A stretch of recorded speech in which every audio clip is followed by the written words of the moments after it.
Oui. Et voilà, Georges, à la dernière.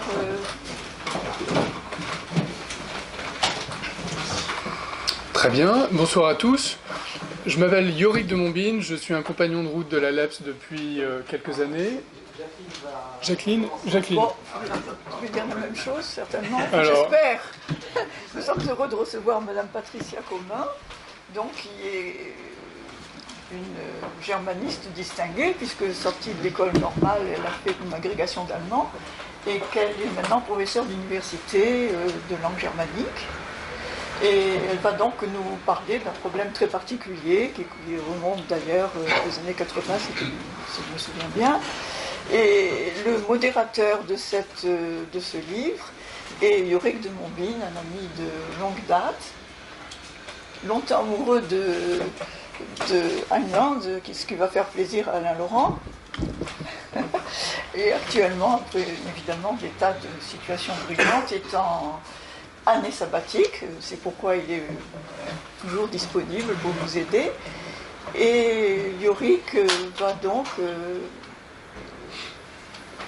poser certaines questions indispensables à Madame Patricia Comin. Je vous rappelle que vous êtes à la LEPS, l'Association pour la liberté économique et le progrès social, et j'aurai une autre annonce à vous faire à la fin de la session. Ne partez pas tout de suite après applaudissement, j'en ai pour une seconde, c'est pour vous parler de notre prochaine réunion. Alors, à vous, à Yorick. Merci Jacqueline. Alors moi, ça fait quelques années que je m'intéresse à la pensée libérale. Je l'ai même un peu enseigné et j'avoue, je connaissais très mal l'ordolibéralisme. C'était vraiment quelque chose de étrange pour moi. C'est vrai que c'est un courant de pensée du libéralisme qui est très peu connu en France, moins que le courant autrichien, parmi les libéraux, hein, bien sûr, j'entends, ce qui est assez étonnant. Donc Madame Comin nous aidera sans doute à comprendre ça. Moi, j'ai abordé ce livre que j'ai lu et qui m'a paru vraiment passionnant et que je vous recommande vivement. Je l'ai abordé avec deux préjugés. Le premier, c'est l'idée que les ordolibéraux allemands, si on les compare à leurs cousins autrichiens, ils semblent moins systématiques, moins radicaux, plus timorés, peut-être moins convaincants. On ne s'attend pas à trouver chez eux l'ampleur de vue ou la profondeur d'un Mises ou d'un Hayek, ou l'extrémisme et le radicalisme d'un Rothbard ou un Hoppe. Et le deuxième préjugé est un peu inverse, c'est que si on compare les penseurs ordolibéraux allemands avec leurs cousins français, alors là, pour le coup, d'un point de vue politique, ils font figure d'ultralibéraux, fanatiques, dangereux, ultra-capitalistes. Ce sont eux qui ont réussi à imposer les concepts d'orthodoxie budgétaire et monétaire en Allemagne, ce qui paraît complètement incompréhensible en France, et ce sont ces penseurs qui ont préparé et permis le miracle économique de l'Allemagne dans les années 50, et qui a permis de transformer un champ de ruines en 1945 en la puissance économique la plus prospère d'Europe. Donc c'est très intriguant pour des libéraux français, surtout à l'heure où les politiciens français se réclament de plus en plus des réformes Schröder et du modèle allemand, sans forcément bien comprendre d'où elles viennent et de quelle pensée elles viennent.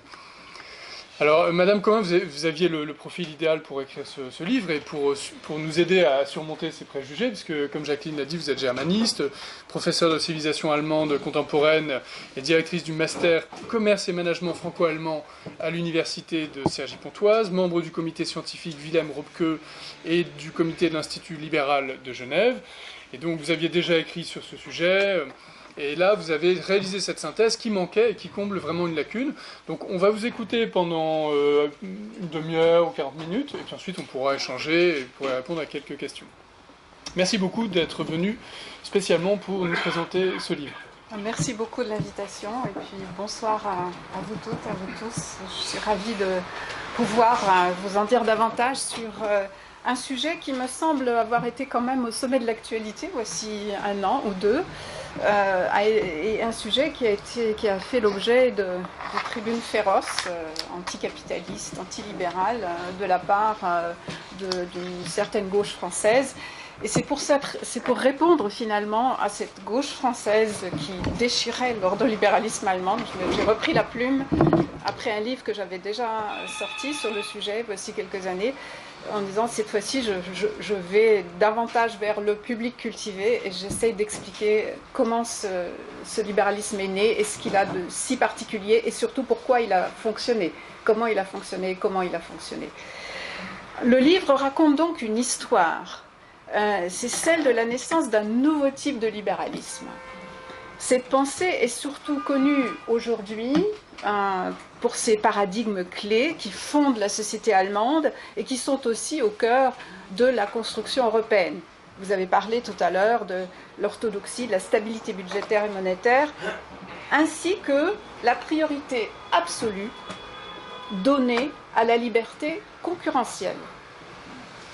Si j'ai écrit ce livre d'histoire intellectuelle allemande, c'est parce qu'il m'a semblé intéressant de voir dans quelles conditions politiques, économiques, culturelles, une pensée libérale pouvait non seulement éclore, mais se diffuser, se répandre dans l'ensemble de la société et contribuer largement ainsi au développement et au maintien d'une économie florissante. 3 points seront développés aujourd'hui. Premièrement, quelles sont les origines, quel est l'héritage politique de cet ordolibéralisme, qui est un libéralisme allemand d'un type particulier.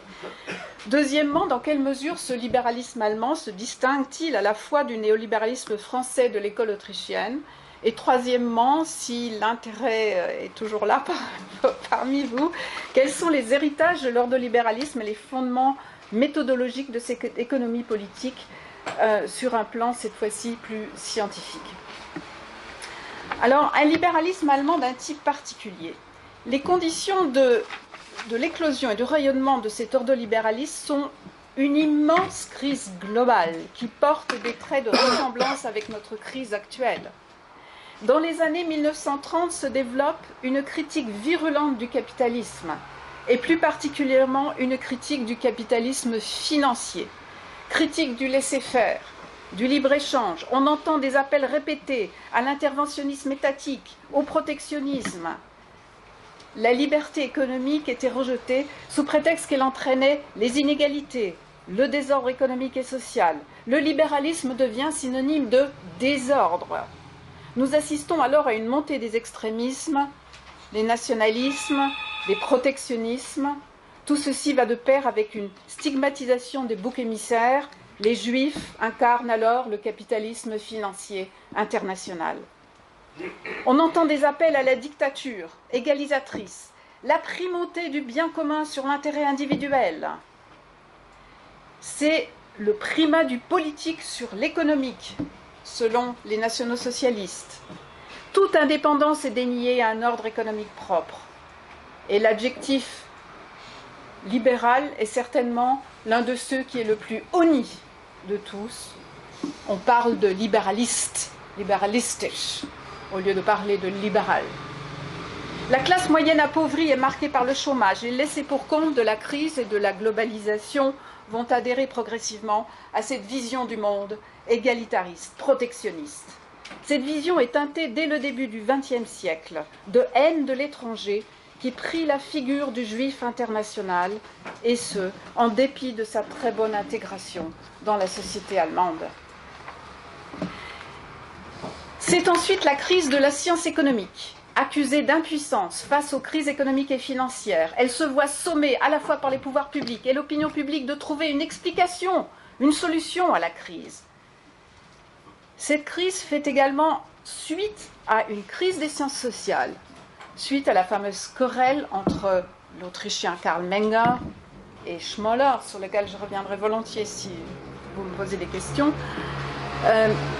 Karl Menger s'était élevé contre l'antithéorisme de l'historicisme allemand, trop inductif, accusé de ne pas donner de fondement solide à une science économique en recherche d'identité propre. Les jeunes libéraux qui seront les futurs ordolibéraux, le trio Alexander Rustow, Walter Eucken, Wilhelm Röpke, reprochent également à l'historicisme en Allemagne de n'avoir débouché que sur un réformisme inapte à régler les grandes crises. L'économie était devenue, avec l'historicisme, une science purement normative au service du politique. La théorie économique était accusée de compréhension partielle et lacunaire du monde et d'erreur de pronostic. Alors, les futurs ordolibéraux, Rustow, Eucken, Röpke, vont suggérer, développer une sorte de synthèse entre le subjectivisme méthodologique d'un Karl Menger et l'historicisme d'un Schmoller en Allemagne. L'ordolibéralisme, c'est d'abord un libéralisme qui est né en Allemagne, dans une Allemagne en crise. Il est issu d'un besoin d'interprétation des crises économiques et monétaires qui ont secoué le pays dans la première moitié du XXe siècle. C'est la raison pour laquelle ils vont se focaliser sur les notions d'orthodoxie budgétaire et de stabilité monétaire. C'est parmi les ordolibéraux Walter Eucken qui fut le premier en Allemagne à mettre l'accent sur les origines de l'hyperinflation. L'hyperinflation était due au surendettement de l'État. Il reprend là, en fait, les théories de l'économiste libéral suédois Gustav Cassel. Je ne sais pas si ça vous dit quelque chose. Mais bon, ce ne sont pas ses idées à lui, mais il reprend ces idées du libéral Gustav Cassel sur donc les causes de l'inflation, l'hyperinflation que tout le monde a en tête de 1923, avec effectivement un gonflement de la masse monétaire complètement démesuré et délirant. Cette inflation n'est pas née à la fin de la guerre, elle est née pendant la guerre parce que le gouvernement allemand a imprimé des billets, a fait marcher la planche à billets pour financer le conflit. Et ça, cette thèse a déjà été soumise à la SDN par Gustav Cassel, elle sera reprise par les ordolibéraux. Alors que l'interprétation générale qui avait cours en Allemagne, à ce moment-là, était celle d'un certain Georg Knapp, qui ne considérait la monnaie que comme une création politique aux mains de l'État. C'était cette opinion qui était valide en Allemagne à l'époque, et les voix libérales étaient tout à fait minoritaires. J'arrive à un point essentiel de la théorie ordolibérale. Les deux grands auteurs ordolibéraux, Alexander Rustow et Wilhelm Röpke, sont les seuls parmi les néolibéraux de la fin des années 30 à se ranger sur une position strictement anti-monopolistique, l'opposition au monopole. Pourquoi et d'où vient cette fixation allemande sur l'opposition au monopole qui s'est traduite dans les faits, dans les lois anticartels en Allemagne, puis, comme on le sait, qui ont été copiées au niveau européen? Cette focalisation sur les monopoles est d'abord une réponse théorique à la critique fondamentale du capitalisme telle que venue du camp marxiste et socialiste, chez Marx, chez Proudhon. Selon Proudhon, la dérive monopolistique de l'économie concurrentielle serait la conséquence inéluctable de la cristallisation du pouvoir entre les mains privées. C'est un élément essentiel de la critique anticapitaliste chez les marxistes et chez les socialistes proudhoniens. À cet argumentaire, les ordolibéraux vont rétorquer que le monopolisme peut être aussi de nature publique. Le pouvoir peut se concentrer non seulement entre les mains d'un privé, dans les cartels, mais aussi entre les mains de l'État. Et que ce qui est dramatique, qui peut être très grave pour l'ensemble de l'économie et qui est à l'origine du blocage de l'économie aux yeux des ordolibéraux, c'est lorsque ce pouvoir monopolistique privé entre en collusion avec le pouvoir étatique monopolistique. Les grands groupes qui travaillent avec Hitler, qui contribuent à la montée du nazisme. Et ça, cette explication est centrale dans la thèse ordolibérale. Donc, si on trouve un moyen de bloquer ce pouvoir monopolistique, de faire refonctionner la liberté concurrentielle, on règle le problème de la dérive inéluctable du capitalisme vers le socialisme. C'est une raison théorique qui fait que les ordolibéraux se fixent sur cette explication antimonopolistique que les néolibéraux français souvent n'ont pas bien comprise. Mais les ordolibéraux sont également les héritiers de John Stuart Mill. Pour John Stuart Mill, je vous le rappelle, la concurrence apporte à la fois l'augmentation des valeurs et des prix, mais aussi leur baisse, et donc se réalise dans l'intérêt du consommateur.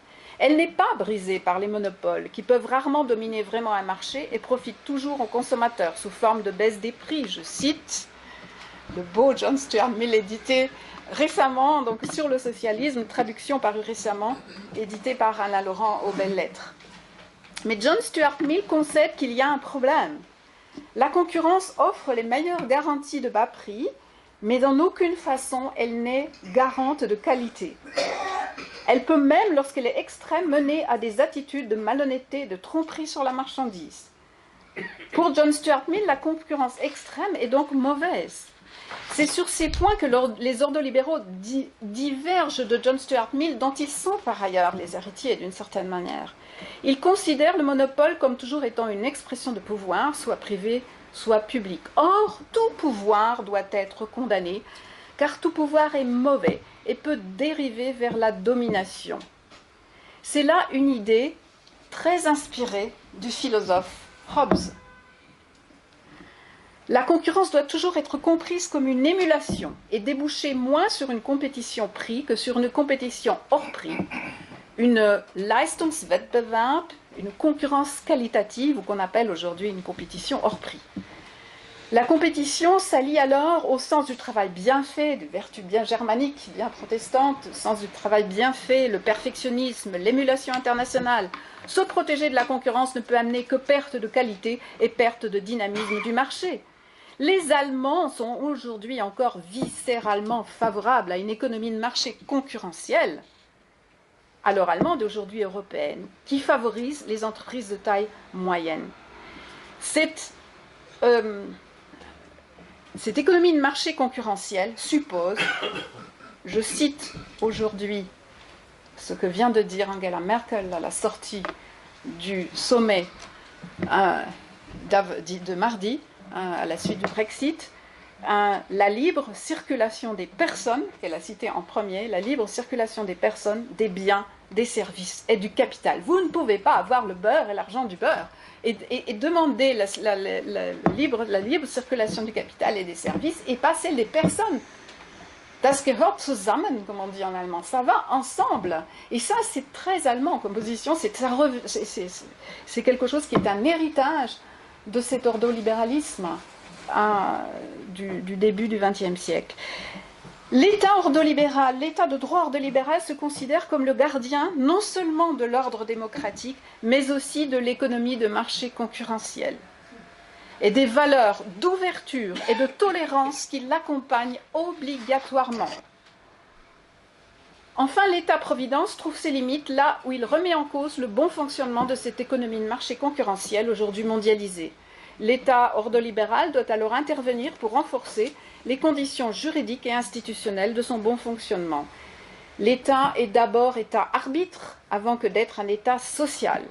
C'est aussi éventuellement un État moralisateur, comme on le voit de plus en plus avec Angela Merkel et Wolfgang Schäuble sur un certain nombre de sujets sur lesquels pourrions revenir, le Brexit, etc. Toujours dans les années 20-30 en Allemagne, l'anticapitalisme se couplait avec un rejet de l'individualisme et de la tradition rationaliste. Était exaltée alors l'action, le retour aux passions politiques.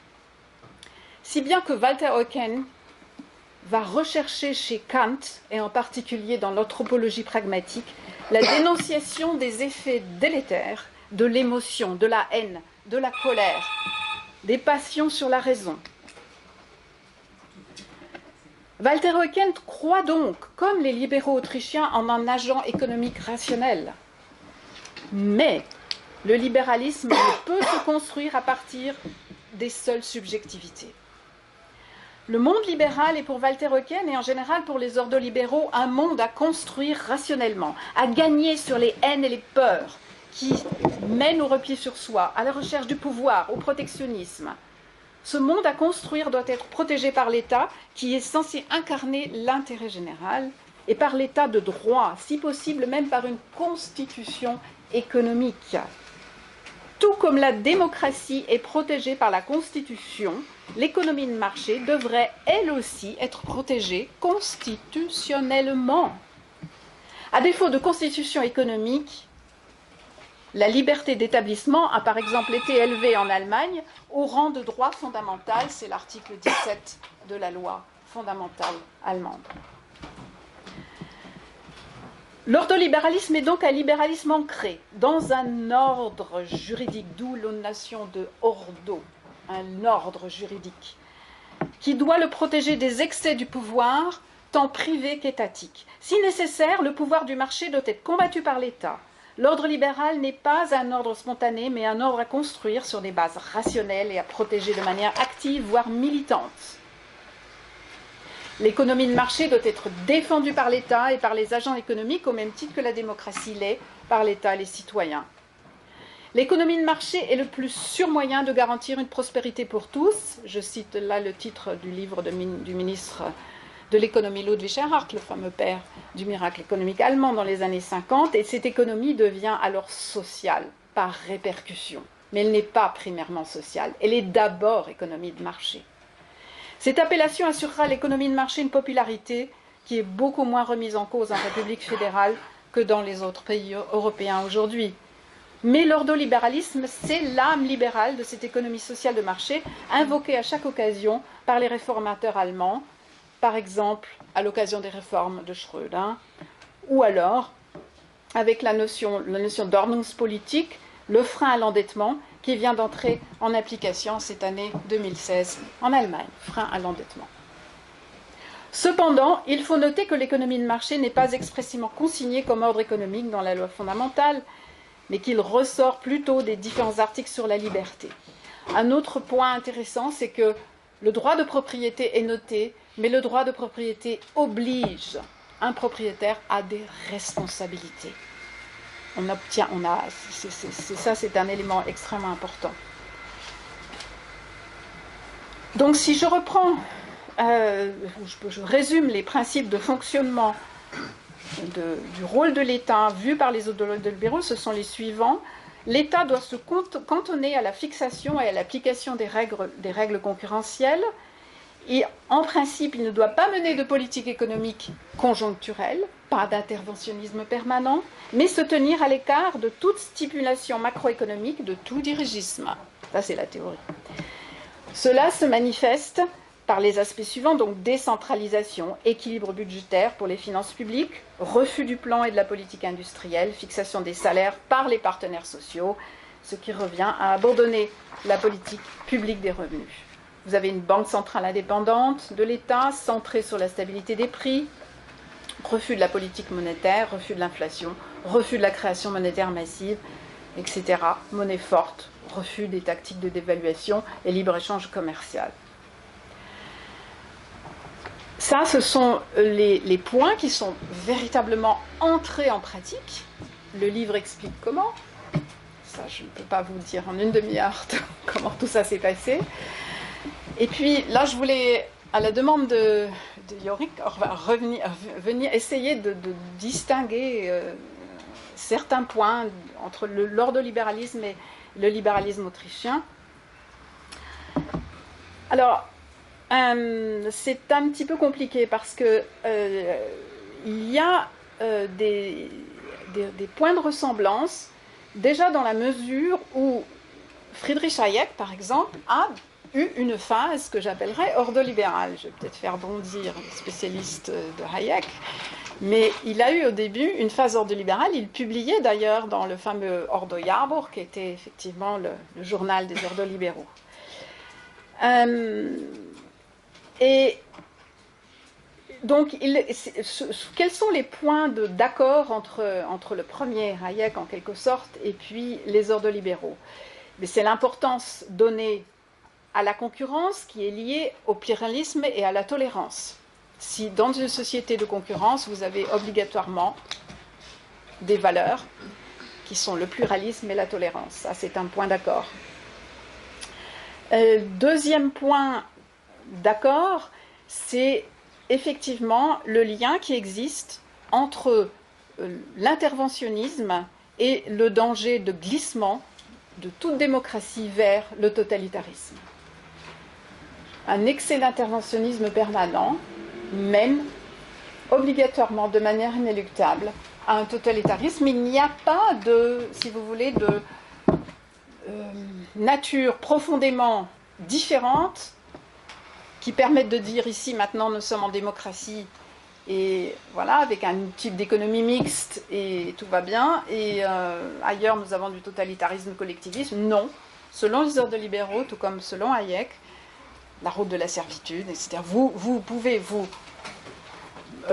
propulser très rapidement, sans vous en rendre compte, de manière très progressive, d'une situation démocratique où la démocratie était là, par le biais d'interventionnisme, d'économie dirigée, de plus en plus dirigée, vers la dictature. Il est vrai que l'historienne de l'Allemagne que je suis de cette période-là peut confirmer que c'est exactement comme cela ça s'est passé. Les nazis ne sont pas à l'origine des lois dictatoriales, de la plupart des lois dictatoriales. La dictature s'est mise en place progressivement par le biais de l'économie dirigée dès la fin des années 20. Et ce, de la part de gouvernements démocratiques. Ça, effectivement, ce sont des points simplement des points de ressemblance. Là où il y a dissension, mais je ne suis pas une spécialiste de Hayek, donc je vais essayer d'apporter des éléments que vous pourrez tout à fait contredire, éventuellement. C'est que les ordolibéraux remettent en cause la notion d'ordre spontané. Pour eux, et ça c'est Walter Eucken qui le fait dans les fondements, l'ordre spontané, c'est un ordre historique qui a une histoire. C'est une illusion de dire qu'il y a un ordre spontané, une liberté qui se serait établie de manière spontanée, et l'État vient et contrer cet ordre, cette naissance spontanée de la liberté. Walter Eucken nous dit non. Lorsqu'on regarde l'histoire, on constate que les éléments institutionnels qui fondent différents ordres historiques sont souvent des éléments qui ne sont pas du tout libéraux. Il y a énormément de données dans cet ordre spontané qui ne sont pas spontanés, qui ont été tout est construit finalement. Tout ce qui est historique a été construit à un moment donné. Simplement, on l'a oublié. Il nous semble spontané, mais en fait, non, c'est une erreur. Et ce qu'il faut faire, c'est prendre conscience du fait que ces ordres ont été construits et les déconstruire pour reconstruire un ordre libéral qui serait lui l'ordre naturel, l'ordre de liberté. Mais il faut faire un effort constructiviste. La liberté ne s'instaure pas spontanément, c'est une illusion de le croire. L'homme spontanément va vers, ça c'est Hobbes à nouveau, va vers la domination, la soif de pouvoir, le contrôle, etc. Il a peur de la liberté. L'homme n'est pas libre naturellement. Il faut lui faire, enfin il faut le transformer et le moraliser aussi. Et c'est tout le travail des penseurs ordolibéraux. Comment arriver à ce nouvel ordre? Je reviens à Walter Eucken. Et j'essaie de vous montrer aussi la filiation avec le libéralisme de Ricardo. Walter Eucken considère que la question de l'allocation des ressources est bien la question fondamentale en économie. Dans ses fondements de l'économie politique parus en 1940, il considère qu'il faut traiter la question à la fois sur le plan macroéconomique et sur le plan microéconomique. Ricardo aurait fait l'erreur de distinguer les différentes étapes de l'allocation des ressources en isolant en particulier les questions de distribution et en occultant les questions d'espace et de temps. Il faut donc étudier la chaîne qui va de la production à la consommation en passant par la distribution. C'est ce que vous, les entrepreneurs, vous appelez la supply chain. Étudier comment toute cette chaîne se met en place, et comment ça fonctionne et où sont les blocages. Et cette supply chain, en quelque sorte, entre guillemets, est examinée par Walter Eucken dans sa dimension tant individualiste que microéconomique, celle de l'entreprise et également macroéconomique. Il faut chercher à comprendre, quand on est en situation de crise, il faut chercher à comprendre d'où viennent les éventuels blocages, selon les différents contextes politiques et géoéconomiques. Et ce sont ces différents types de contextes ou ordres qui sont construits à partir de choix politiques et culturels faits sciemment.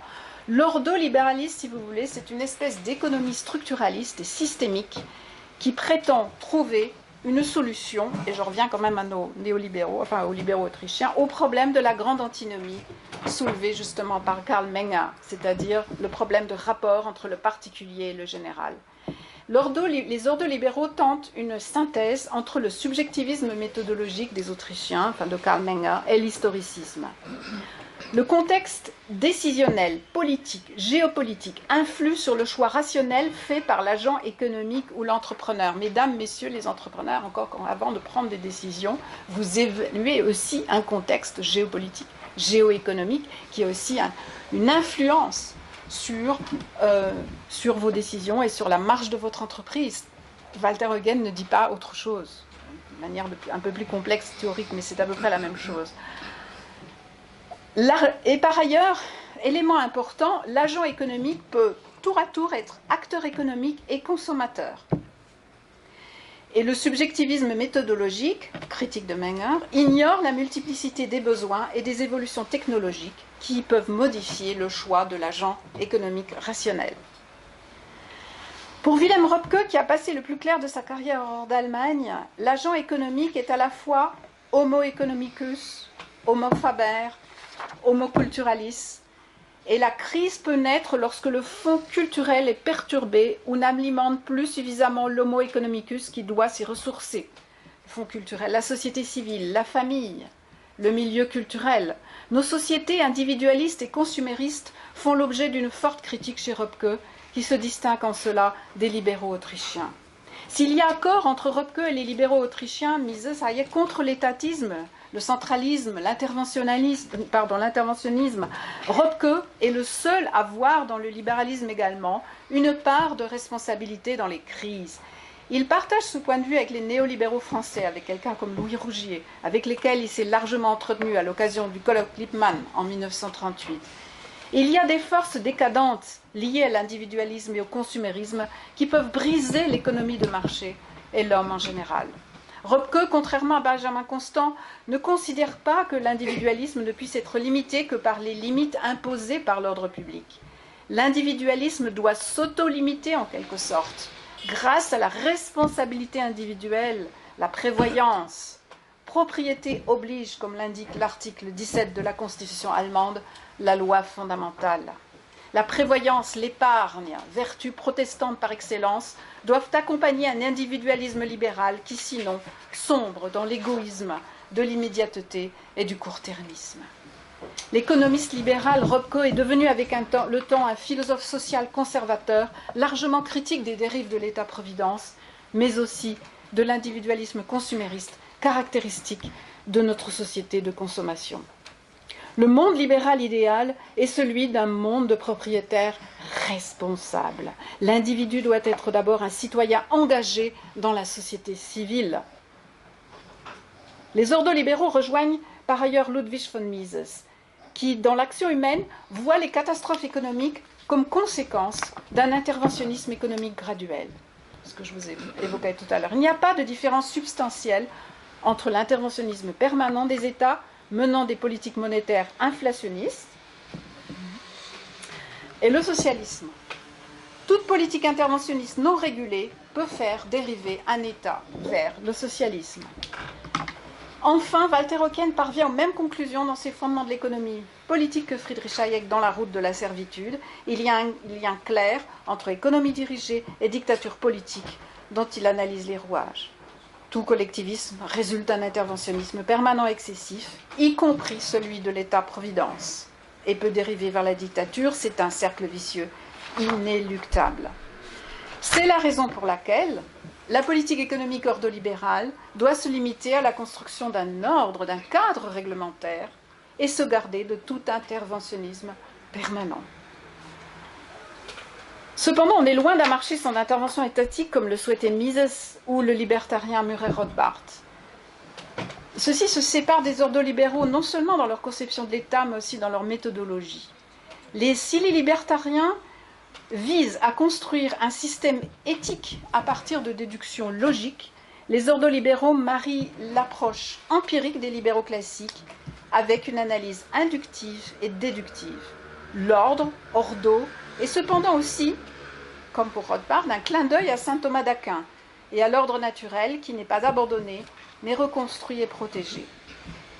Mais à l'axiome de non-agression rothbardien correspond plutôt la notion de concentration de pouvoir.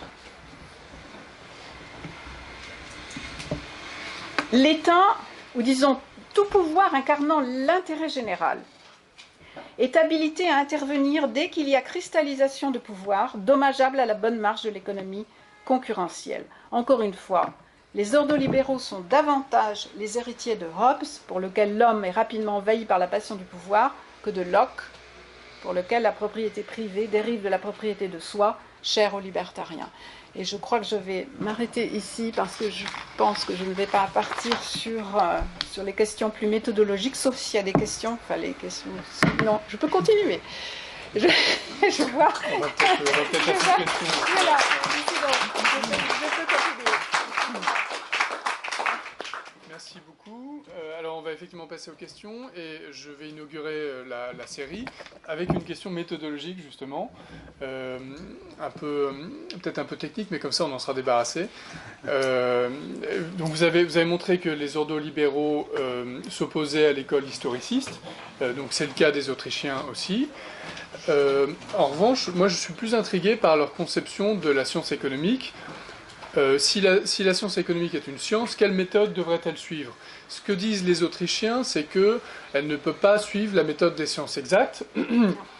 L'économie est une science humaine, elle ne peut pas donc être hypothético-déductive et ne peut pas utiliser le critère de Karl Popper qui fonde les sciences exactes. Elle doit utiliser une autre méthode qui est l'approche axiomatico-déductive. Alors, que répondent les libéraux, les ordolibéraux à cette analyse? Ils essayent en fait de faire les deux. Et ils ont une attitude, ils marient l'histoire, ils ne rejettent pas entièrement l'historicisme, ils reprennent la théorie, enfin la méthode inductive, c'est-à-dire qu'ils examinent beaucoup d'éléments historiques, ils travaillent beaucoup à partir de l'histoire, et ils essayent de trouver dans l'histoire ce qu'ils appellent des formes invariantes, et ils utilisent pour ce faire la méthode de la phénoménologie husserlienne. Ils vont rechercher Husserl, ils vont rechercher effectivement la phénoménologie pour trouver des permanences, des invariants à travers l'histoire. Et une fois qu'ils ont trouvé une forme qu'ils estiment essentielle, ils la reprennent et ils la font fonctionner à travers d'autres types de processus historiques, etc. Donc c'est un mélange un petit peu des deux. L'œuvre majeure des Autrichiens en épistémologie, c'est l'Action humaine, oui, publiée en 1949. Comment est-ce que cette œuvre a été reçue par les ordolibéraux allemands? Ça, je ne peux pas vous le dire. Je pense qu'ils ont été... Enfin, Ludwig von Mises est cité beaucoup par Walter Eucken, mais je ne suis pas assez connaisseuse de Mises pour vous répondre précisément sur le sujet. C'est une œuvre qui s'est diffusée très lentement parce que, comme elle a été publiée après la Deuxième Guerre, effectivement, elle est passée inaperçue assez longtemps. Je n'ai pas le sentiment qu'ils en aient vraiment fait une réception, mais je ne veux pas être... En tout cas, Mises est cité aussi par Walter Eucken, pas forcément l'Action humaine d'ailleurs. Est-ce qu'il y a des questions? Ouais.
qui devait contrôler les monopoles, les cartels, etc. Et donc, il partait d'un principe qui est complètement, évidemment, pas accepté par la théorie du public choice, c'est-à-dire que l'État puisse incarner l'intérêt général. Ça, et il considérait que l'État pourrait effectivement opérer ce contrôle. Bon, il se trouve dans la pratique, on a créé un office des cartels, et on considère que cet office des cartels doit être indépendant. Donc il y a une espèce de croyance en des institutions qui peuvent incarner l'intérêt général.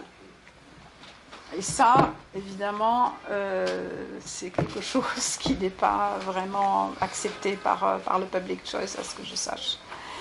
Donc, est-ce que cet office des cartels, alors je peux vous donner des exemples concrets et qui continuent de fonctionner. Donc, il y a effectivement à partir du moment où vous avez des entreprises qui posent plainte contre des gens qui auraient enfreint le principe de concurrence, etc., est-ce qu'on considère que ce n'est pas aussi quelque chose qui remet en cause même qui serait une concurrence vis-à-vis de ceux contre lesquels ils portent plainte, etc. Donc quel est l'aspect véridique ou est-ce que c'est quelque chose qui fonctionne? Est-ce que c'est pas... Enfin, en tant qu'historienne, je peux vous répondre aussi, je dis que c'est un système qui a été mis en place en commun accord avec les Américains et qui a surtout servi aussi à casser la grande industrie allemande. Donc, est-ce que c'est quelque chose de véritablement objectif et tenable sur le plan théorique? J'en suis pas certaine. Ça fait partie du paysage politique allemand et c'est quelque chose qui a, on peut dire, favorisé l'éclosion des PME en Allemagne et qui soutient ce paysage de PME. Et sans doute qu'on n'aurait pas, sans ce principe de concurrence, de loi anti-concurrence, etc., un paysage aussi florissant de PME en Allemagne aujourd'hui. Mais je ne réponds en tant qu'historienne. Est-ce que les politiques antitrust de l'Union européenne reflètent une influence des ordos libéraux allemands, de même que la BCE et la politique monétaire européenne étaient censées à l'origine refléter une influence allemande? Ça, certainement, oui. Il y avait un chapitre sur le sujet dans le livre. Oui, ce sont les hauts fonctionnaires qui ont poussé à ce modèle étaient des gens convaincus par les principes ordolibéraux, par l'ordolibéralisme. Mais maintenant, on ne peut pas dire que l'Europe telle qu'elle est aujourd'hui soit une Europe ordolibérale. C'est pas vrai. Enfin, elle a perdu ces principes. Il y a une question, monsieur. Vous avez souligné à juste titre les dangers de l'interventionnisme qui peut mener à la dictature ou à beaucoup d'extrémités. Vous avez en revanche souligné l'utilité de la régulation, ne serait-ce d'ailleurs, comme je crois que vous l'avez dit, pour s'assurer que la concurrence joue bien, que les uns ne passent pas les uns derrière les autres. Alors moi je ne connais pas bien l'ordre du libéralisme, mais j'observe ce qui se passe en Allemagne. En Allemagne, les entreprises fonctionnent d'une façon très différente de chez nous. Et si je suis bien informé, les conseils d'administration comprennent des membres représentant le capital, des membres représentant les travailleurs, et parfois aussi des membres représentants des collectivités territoriales, qui ont ou non des parts d'ailleurs des actions de la société. Et tout ce petit monde essaye, dans un esprit de consensus qui est très propre aux Allemands, que nous ne connaissons pas beaucoup, et également en essayant de concilier les intérêts à court terme, à moyen terme et à long terme de l'entreprise et de son environnement, de sa clientèle. Alors, tout le monde connaît bien ce système, et ma question elle est la suivante. Ce que je viens de décrire, est-ce que c'est parfaitement bien conforme à l'ordolibéralisme? Et deuxièmement, est-ce exportable? Parce que ça me paraît fonctionner très bien, mais dans un peuple, des gens qui ont une culture différente de la nôtre. Alors, premièrement, ce partenariat social ne correspond pas à un point théorique chez les ordolibéraux. C'est quelque chose qui est venu plus tard et qui est caractéristique soit de ce qu'on appelle le capitalisme rénant, ou alors de l'économie, fameuse économie sociale de marché. Le principe du partenariat n'est pas quelque chose qui a été demandé par les ordres libéraux. Non. Le grand mérite des ordres libéraux, c'est d'avoir simplement réussi à réintroduire une politique libérale à la fin de la guerre, la libéralisation des prix, et l'idée de libéralisation des prix est brutale, et l'idée de retour à une orthodoxie, un équilibre de stabilité budgétaire, avec évidemment le passage à une nouvelle monnaie, et qui a été extrêmement violent en 1948. Et ça a été soutenu et corroboré par les ordres libéraux. C'était simplement une politique libérale, je dirais. Voilà. Et maintenant, la culture allemande du consensus, oui, c'est une longue histoire, mais c'est pas uniquement quelque chose d'ordre libéral. Est-ce qu'on peut le transporter en France? C'est une vaste question, je n'en suis pas certaine. Si on introduit le sens de la responsabilité des différents composants de la société. Voilà, et puis si l'État cesse d'intervenir en permanence dans les conflits sociaux, l'État n'a pas à intervenir, qu'il laisse les partenaires sociaux au niveau de l'entreprise à rechercher des accords. À partir du moment où vous avez des possibilités de convention d'entreprise, je crois que dans la pratique, c'est vous, les entrepreneurs parmi vous, qui me le diront, mais je pense qu'il y a des gens parmi vous qui s'entendent très bien avec leurs employés et même les syndicats. Le problème, c'est la politisation des syndicats en France. Mais en Allemagne, ça n'est pas possible. La grève politique est interdite. On ne peut pas avoir de grève comme on a vu ici. La grève politique contre des mesures politiques. Ouais, voilà. Oui. Sans être un expert d'AIEC, j'ai pas mal lu AIEC. Sans être un spécialiste d'AIEC, j'ai quand même pas mal lu AIEC. Et j'ai lu qu'un petit passage de Röpke, en fait. Pas grand chose d'autre. Et effectivement, alors du coup, du fait de votre exposé, je vois effectivement des points communs entre le libéralisme et Hayek. Il y en a un qui m'intéresse particulièrement et qui concerne les passages que j'ai trouvés à la fois chez Röpke et chez Hayek au sujet de la concentration des pouvoirs, et en particulier de la concentration des pouvoirs pour les sociétés, dans le cas des sociétés privées. Ces deux passages dénonçaient effectivement, on va se poser la question non seulement des monopoles, mais aussi des systèmes de gouvernance et des formes de société. Et en particulier, alors, chez Röpke, je me souviens plus très bien, mais ces questions sont évoquées. Hayek consacre un article entier à ces questions, où en particulier, il dénonce pas forcément, mais il pose de sérieuses questions, qui soulèvent des interrogations importantes sur est-ce que il est normal que des sociétés commerciales soient dirigeantes d'une entreprise? Est-ce que si elles sont actionnaires d'une autre entreprise, est-ce qu'elles doivent avoir des droits de vote? Est-ce que, à propos de la responsabilité limitée, Hayek exprime très clairement et souligne que c'est un privilège, et qu'à ce titre-là, la loi doit surveiller, l'État doit le surveiller de très près. On ne condamne pas absolument. Voilà. Et chez Röpke, il y a le même genre d'interrogation dans le passage que j'ai lu. Je voulais savoir si ces questions étaient, parce qu'elles m'intéressent beaucoup moi personnellement, étaient particulièrement développées chez les ordres libéraux. Est-ce que ça va au-delà du passage que j'ai lu chez Röpke finalement? Est-ce que je peux trouver des choses? En particulier sur la responsabilité limitée qui m'intéresse. Vous pouvez trouver plutôt au-delà de l'offre et de la demande chez Röpke. Au-delà de l'offre et de la demande, qui a été édité également par Alain Laurent de belles lettres. Voilà. Jacques avait une question. Un nouvel organisme, le FARD, qui est récent, qui est l'équivalent allemand du Institute of Directors, et qui expose très bien les principes de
États américains, un certain nombre, à peu près la moitié, qui ont des fortes institutions de démocratie directe, et ça recoule de façon assez proche la carte de l'immigration allemande aux États-Unis.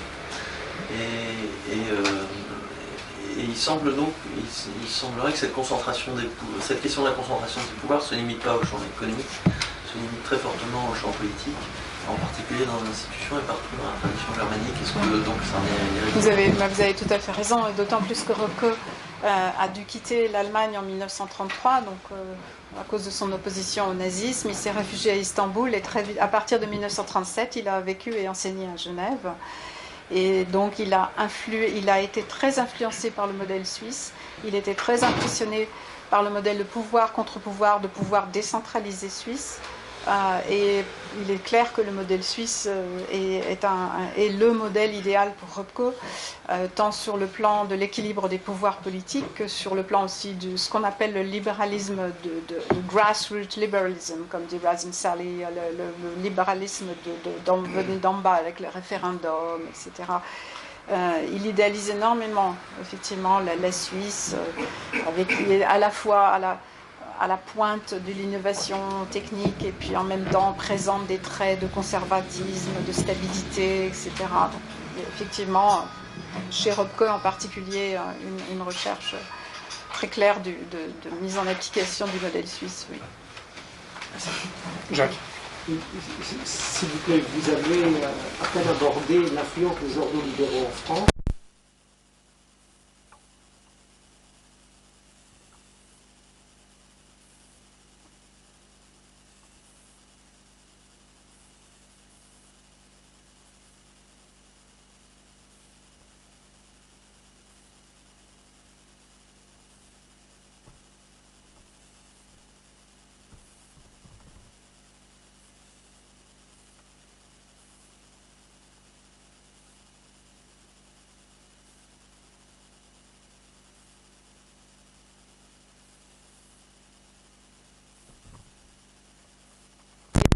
Qu'il a reprise des ordres libéraux allemands et bien sûr il y a eu des échanges, etc.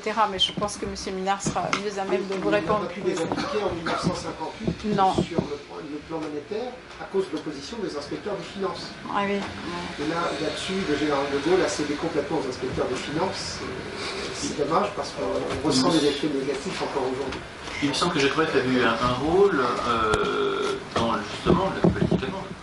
C'est-à-dire qu'en fait, aux fonctionnaires français, qui après étaient des listes de journée mondiale, mais néanmoins, après la Seconde Guerre mondiale, je crois me souvenir qu'il y avait des institutions en Allemagne liées aux vainqueurs, et la France était considérée comme telle, par une certaine magie gaulienne, on va dire, churchillienne, mais je crois me souvenir que je répète que Jacques Rueff a eu un rôle justement dans la reconstruction allemande. Il me semble aussi, ouais. Ça c'est possible, mais dans l'ensemble, je peux vous répondre que de manière très générale, mais l'administration française n'était absolument pas favorable au retour du libéralisme. Et donc, si effectivement le libéralisme a pu s'imposer en Allemagne, c'est parce que justement tout est parti de Francfort et que le noyau, si vous voulez, du futur ministère de l'économie et de l'administration économique de la Bizone se trouvait à Francfort en zone américaine. Et ça a été la chance du libéralisme allemand. Si ça s'était trouvé en zone française, je pense que l'Allemagne aurait un autre visage aujourd'hui. Mais bon, c'est une pirouette, mais il est possible que M. Rueff ait joué un rôle. Ça, je n'ai pas encore lu le livre de M. Minard, c'est un tort. Chère madame, vous pouvez vous préparer une question d'un autre irréductible de l'école autrichienne, Georges Lannes. Oui, mais que je n'évoquerai pas. Je voudrais parler de deux autres points. Un premier point en relation avec Jacques Rueff.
de l'Allemagne occidentale, c'est d'avoir eu le communisme à ses portes. Et si, en France, on l'avait chez nous, mais le modèle contre lequel il fallait se battre, c'était effectivement le communiste est-allemand, enfin soviétique, qui avait quand même pris possession de toute une partie du territoire, ne l'oublions pas. Et je pense que jamais, enfin, les élections auraient dû être gagnées normalement par Schumacher, par le SPD en 1949. Elles ne l'ont pas été parce que la droite, la CDU, qui s'était convertie depuis peu au libéralisme. Les premiers programmes de la droite sont encore très interventionnistes, très dirigistes. Mais ce qui a fait avancer les gens vers le libéralisme, c'est la peur du communisme qui était aux portes de l'Allemagne occidentale. Donc soyons justes tout de même. Enfin, et donc ça a joué un rôle énorme sur le plan politique. On représentait encore effectivement le danger, le communisme, le couteau entre les dents au cours des élections des années 50. Et cette peur du communisme et puis était palpable pour tout le monde. Ça n'était pas une théorie, parce que qui n'avait pas un cousin, un parent, un frère, une sœur qui restait de l'autre côté et qui subissait évidemment la dictature. Et ça, les gens étaient informés en direct de ce que signifiait la dictature communiste, alors qu'en France, on est resté dans un mythe du communisme, voilà. Et puis, en plus, ils sortaient déjà du national-socialisme, donc ça commençait à suffire, quoi. Enfin, Xavier, quel est comment dire, les hommes libéraux ont-ils une approche, une référence liée au droit naturel? Est-ce que ce concept-là est quelque chose qu'il mentionne, étudie, comment se positionne-t-il? Lui, s'inscrit-il dans lui en ayant des argumentations non triviales? Comment ça se passe? Oui, ils disent ils croient au droit naturel, mais ils disent qu'il faut le reconstruire, qu'il ne peut pas, il ne va pas s'établir de lui-même. Mais il faut retrouver la situation du droit naturel. On trouve énormément d'éléments sur le droit naturel aussi chez, effectivement, Walter Eucken, en particulier, plus que chez Rothko. Si on prend par exemple la notion de, comment dire, de lutte contre les monopoles, d'action pour la concurrence, quelque part, on pourrait dire que lorsque quelqu'un plante un couteau dans le dos d'autrui, il abuse de la résistance d'autrui, de la même façon que lorsqu'un monopole s'instaure, il prend en otage toute la société s'il est suffisamment important et vital. À ce moment-là, il abuse aussi de la pression qu'il peut exercer. Donc quelque part, la notion physique triviale qu'on connaît tous, savoir qu'effectivement une arme peut tuer, dans le domaine économique, elle existe aussi. Et quelque part, l'ordolibéralisme tient compte de ça, là où d'autres formes de libéralisme font comme si ça n'existait pas. Oui, mais l'intérêt, enfin la différence entre le libéralisme allemand, cet ordolibéralisme, et le libéralisme, c'est effectivement qu'il met la problématique du pouvoir au centre de sa réflexion, la cristallisation du pouvoir. Et le monopole n'en est qu'une forme. Mais il y a une espèce d'égalité. Enfin, on n'a pas le droit d'exercer un pouvoir sur l'autre. Et ça, c'est la théorie, du moins. Mais voilà. Alain ? Oui, je rebondis un peu sur la question de Georges. Donc, on peut dire que l'épisode du colloque Voltaire-Lippmann en 1938 a été fondateur, en quelque sorte, de la sortie au grand jour, l'accouchement de l'ordolibéralisme, en même temps que du néolibéralisme. Alors, je voudrais en venir d'avoir votre avis là-dessus sur le lien qu'on peut ou doit établir entre l'ordolibéralisme et le néolibéralisme. Ce qu'il me semble, c'est que, du point de vue de l'histoire des idées, peut-être seul l'ordolibéralisme mérite vraiment d'être appelé néolibéralisme. En ce sens qu'il introduit quelque chose d'assez nouveau par rapport à la trajectoire libérale, surtout celle de pratiquement tous les penseurs du XIXe siècle, à savoir le rejet du laisser-faire, qui est tout à fait explicite, et également l'invitation à ce qu'il y ait un interventionnisme ne serait-ce que latéral par rapport à l'institutionnalisation, à la conception, etc. Donc là, ils apportent véritablement du nouveau. Et en effet, par rapport à cela, ce qui s'incarnait Alors c'est là le problème. La poursuite ou le regain du libéralisme classique, à savoir Hayek et Mises, toujours au colloque Walter Lippmann, eux, est-ce qu'ils méritent vraiment, par rapport aux ortholibéraux allemands, d'être appelés néolibéraux? Alors actuellement, la notion de néolibéralisme, au fond, c'est un label tout à fait polémique, qui est utilisé par toute la gauche et également l'extrême droite d'ailleurs, pour déconsidérer le libéralisme et faire croire qu'en effet ce serait une sorte de trahison du libéralisme censément n'être que politique. Et je reviens sur quelque chose que vous avez eu tout à fait raison de souligner tout à l'heure. C'est qu'à l'époque, le clivage entre Hayek en particulier, pas Mises, mais Hayek et puis les ortholibéraux, il est tout de même très réduit. Pour quelqu'un qui lit attentivement et sans œillère en faisant semblant de ne pas voir ce qui fâche dans la route de la servitude, mais moi j'ai relevé 4 occurrences où Hayek critique vertement la notion de laisser-faire. Dans la route de la servitude, on a parfois l'impression de lire le requeu de la même époque. C'est ensuite qu'il y a eu divergence. Donc historiquement, les ortholibéraux incarnent, je crois, à eux seuls, un véritable néolibéralisme, c'est-à-dire un libéralisme de type de facture nouvelle, et ce n'est pas pour rien que par la suite, Hayek ou bien Mises, par exemple, ont expressément souligné qu'ils étaient les héritiers de Bastiat, par exemple. C'est-à-dire qu'il n'y avait rien de néo du point de vue des principes fondamentaux. Est-ce que vous partagez cette évaluation des rapports entre néolibéralisme et ordolibéralisme, chère Patricia? Oui, je vous remercie beaucoup d'avoir fait ces exposés très, très clarificateurs. Ce qui effectivement a donné une homogénéité et a fait donner naissance à l'ordolibéral. N'oublions pas non plus que les ordolibéraux ne se considéraient pas comme tels. Celui qui a donné ce nom d'ordolibéralisme aux ordolibéraux, c'est un certain Hero Müller, un historien en 1950 qui effectivement a trouvé cette appellation. Pourquoi? Parce que ces idées libérales parvenaient à être mises en pratique, en application, en direct, et puis que ces ordolibéraux sont partis dans la bataille politique, ont publié à tour de bras dans la presse, en Allemagne, en Suisse. Donc il y a une espèce d'homogénéité et de fixation sur un certain nombre de thématiques qui ont été mises en application et qui font qu'on a l'impression que c'est une école de pensée qui a été qui mérite d'être connue parce qu'elle a été mise en application. C'est tout. C'est le côté du libéralisme pratique qui diffère. On fait aussi beaucoup qui fait différer les ordolibéraux des néolibéraux. Et puis les ordolibéraux étaient ne formaient pas d'école homogène. Vous avez une école de Fribourg avec Walter Eucken et des juristes, ce qui effectivement est vraiment très, très particulier et qui marque vraiment l'ordolibéralisme par rapport aux néolibéraux, c'est cet aspect de relation avec le droit. Et mon collègue Hugues Rabot, je fais la publicité pour son livre, vient de sortir lui aussi quasiment en même temps que mon livre, un livre sur l'ordolibéralisme est vu du côté des juristes, donc leur relation entre droit et économie. Et ça, c'est quelque chose de très particulier à l'ordolibéralisme.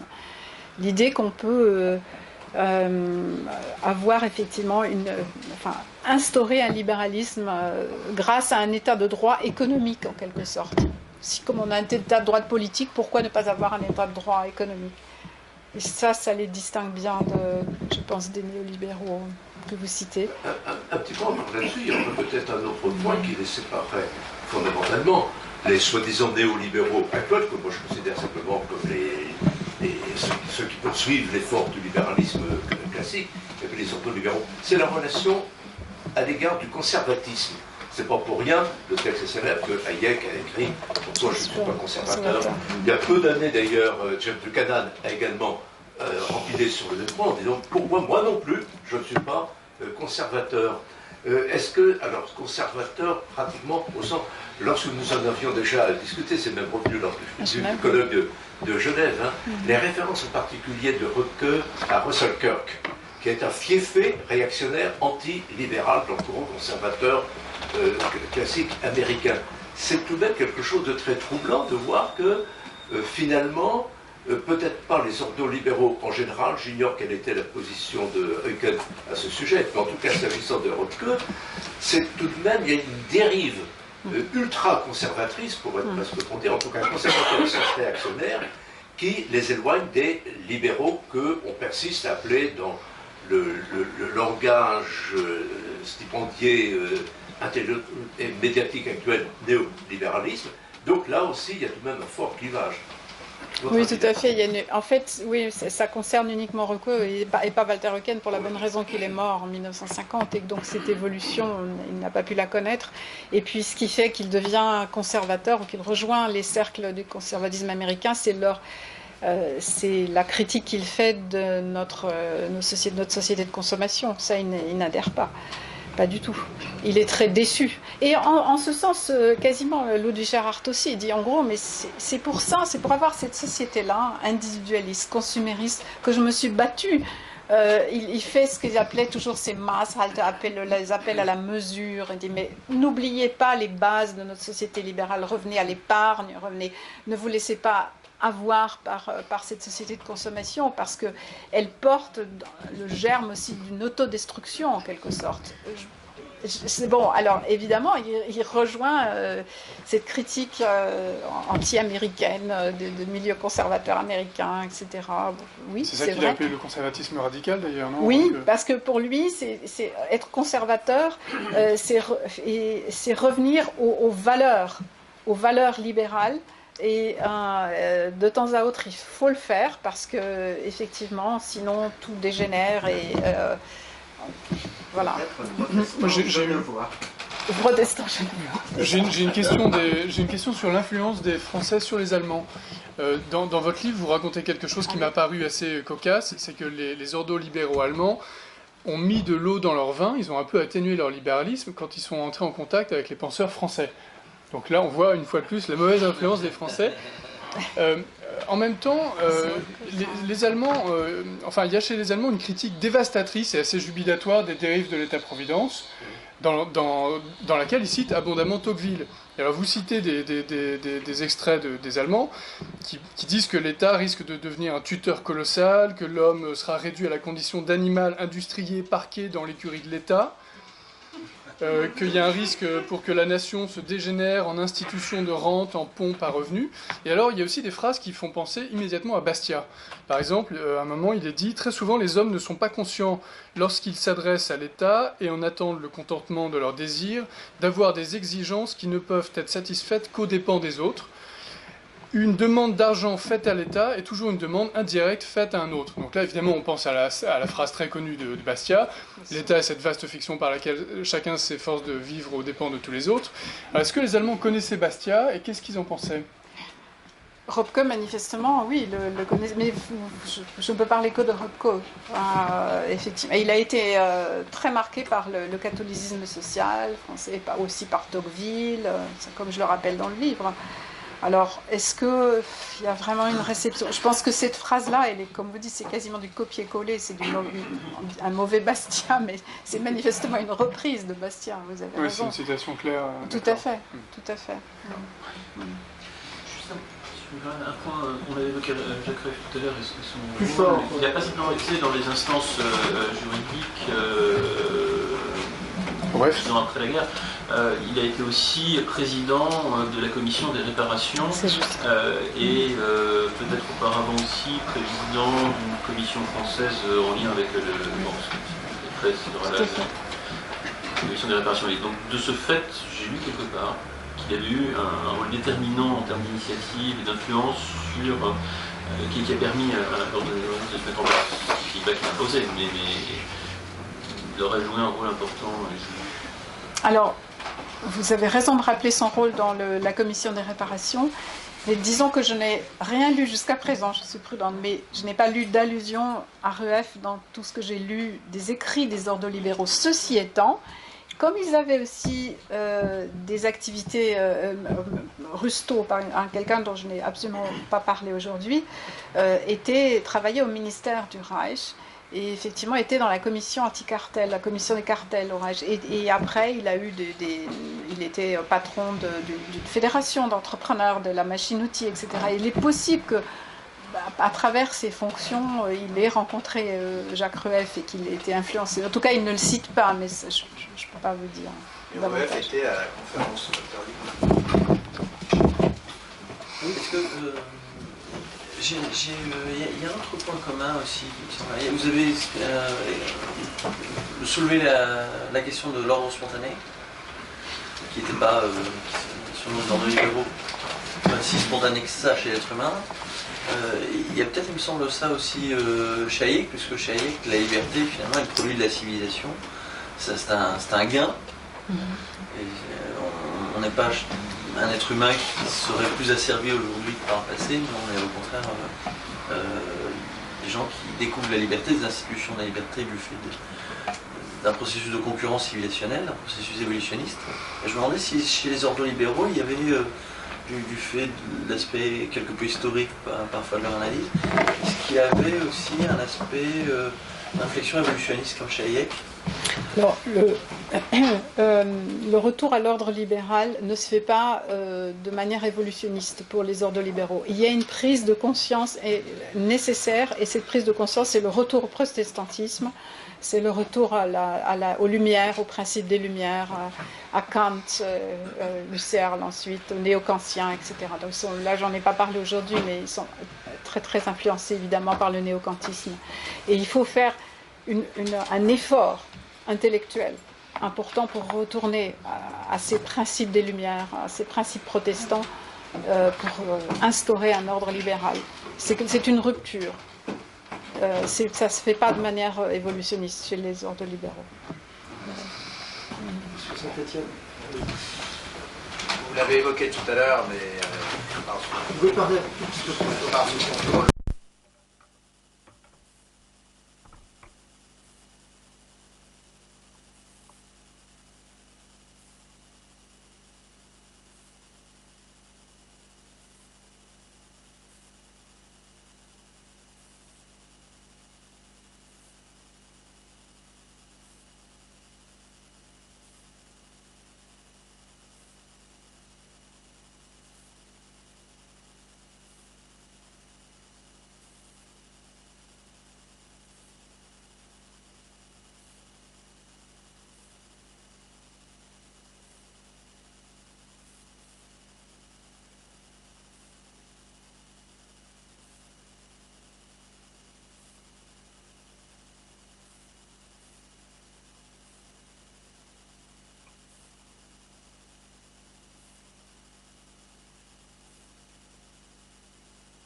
Il a bien fallu le faire passer électoralement aussi. Et donc, voilà, il y a besoin de certitudes, même si elles sont fausses. Mais... On a beaucoup parlé de théorie. J'ai une question de politique contemporaine qui s'adresse à votre connaissance des rouages politiques de l'Allemagne. Il y a quelques pages très intéressantes à la fin de votre livre où vous montrez les défis auxquels est confrontée l'Allemagne actuellement face à la vague d'immigration et de réfugiés. Vous rappelez les chiffres qui disent que le coût d'intégration de cette vague pourrait être aussi lourd que la réunification allemande. C'est évidemment un enjeu majeur. Et vous dites que l'Allemagne hésite entre deux voies. Soit conserver son État-providence, ce qui supposerait de limiter les flux migratoires, ou alors d'accepter une énorme inégalité entre les gens, ou alors d'abandonner totalement l'orthodoxie budgétaire, ce qui serait contraire à l'ordolibéralisme. Ou, deuxième option, l'Allemagne accueillerait les immigrants et se montrerait libérale avec eux, mais à ce moment-là, il faudrait réduire les avantages de l'État-providence, accepter une flexibilisation accrue du marché du travail, et puis accepter une hausse des impôts aussi pour financer tout ça. Alors, comment va se décider en fait la voie entre ces deux options? Par quel mécanisme? Quand? Et puis, voilà, comment vous voyez les choses? Comment ça va se passer? Alors, s'il y a une chose qui est difficile à faire, c'est bien, au moins autant que les certitudes, ce sont les pronostics. Je pense que... Surtout quand il concerne l'avenir. Tout à fait. Et donc, oui, vous avez effectivement, on a encore cette poignée d'irréductibles libéraux qui disent mais il faut remettre en cause l'État-providence et se tenir à l'orthodoxie budgétaire. Et il vaut mieux dépenser 17 milliards par an pour intégrer les migrants, pour régler notre problème démographique, que de continuer à de donner dans un État-providence beaucoup trop généreux. Mais la discussion est en cours et elle explique les scissions extrêmement graves qui se profilent, l'apparition de partis AfD, etc., de partis anti-migrants, les positions de la CSU, le parti bavarois, extrêmement virulemment opposé aux migrants et favorable à des quotas, etc. La discussion est en cours, elle est d'ordre politique. Je ne sais pas comment... Ça va prendre combien de temps pour trancher? Est-ce qu'il y aura un choix clair ou Mais pas? le choix, le choix, il est fait pour l'instant par la chancelière qui a tranché. Mais est-ce qu'elle tiendra la route? Et comment vont se passer les élections l'année prochaine? Ça, je ne peux pas vous le dire. Elle semble bien partie pour les gagner.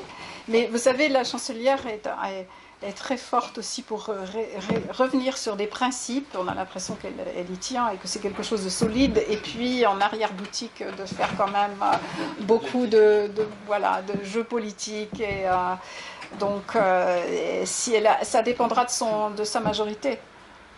C'est une politicienne. Et donc, elle ira de toute façon vers, si le SPD est à nouveau au pouvoir, en grande coalition, elles ne laisseront pas se détricoter l'État-providence. Je dirais que la réponse, elle sera fin 2017, en fonction du résultat des élections. C'est aussi simple que ça. Très bien, on va terminer cette séance sur cette... à moins qu'il y ait une question de Jacques, encore. Pour compléter ce que vous en parlez.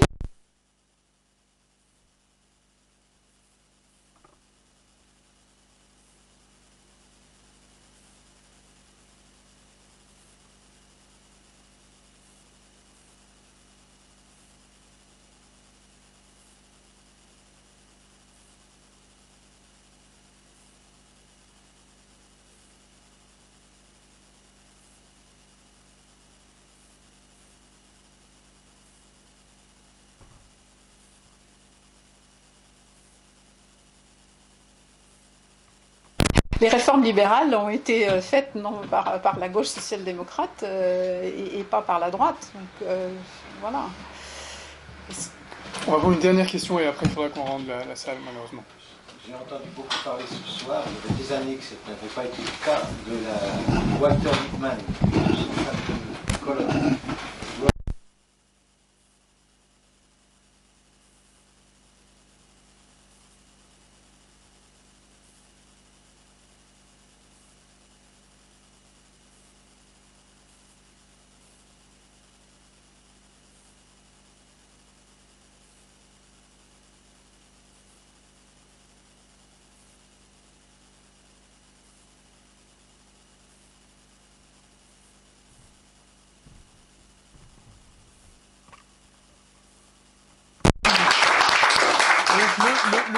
le livre est là et tout le monde doit l'acheter parce qu'il est très intéressant. Merci Jacobin. Merci Laurie.